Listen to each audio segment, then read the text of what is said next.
বুকে ব্যথা নিয়ে একটা কথা বলতে চাই, এটা সোনার বাংলাদেশ কিনা? আমার আপনার এই বাংলাদেশের সঙ্গীতের মধ্যে প্রথম লাইনে লেখা, সোনার বাংলাদেশ আমি তোমায় ভালোবাসি, কিন্তু বুকের মধ্যে ব্যথা নিয়ে বলতে হয়, এই সোনার বাংলাদেশে সোনার ছেলেদেরকে থাকতে দেয় না। এই সোনার বাংলাদেশে ওসমান হাদির মতো ভালো মানুষকে মেরে ফেলেছে। কথা বলেন ঠিক কিনা? ওসমান হাদি ভালো না খারাপ? কত ভালো! আমার আপনার চাইতে বেশি ভালো, আমার তো মনে চাই। এই সোনার বাংলাদেশে ওসমান হাদিকেও মেরে ফেললো। এই সোনার বাংলাদেশ আল্লাহ সাইদের মতো মানুষকেও রাখলো না।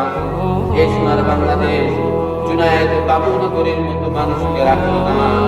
এই সোনার বাংলাদেশ মুগ্ধকে রাখলো না। আপনার এই সোনার বাংলাদেশ আমি খেয়াল করে দেখি, সোনার বাংলাদেশের মানুষদের সোনার জিনিস ভালো লাগে না। তার কারণ, কোনো মানুষ যদি, কোনো দোকানদার যদি উপর করে সোনা দিয়ে রং করে বিক্রি করে, বেশি বেশি চকচক করার কারণে ওই জিনিস করে মানুষের চোখ বেশি করে। বাংলা কথায় বললে উপরে ফিটফাট, ভিতরে সদরঘাট। আমাদের বাইরে থেকে যে জিনিসটা বেশি চকচক করে আকর্ষণীয় করে, দুনিয়ার মানুষ ওই গুলোর দিকে বেশি নজর যায়। কিন্তু ওসমান হাদি আমার চাইতে ভালো মানুষ ছিল, দেশের জন্য অনেক কাজ করেছে, আমি তো কিছুই করতে পারলাম না।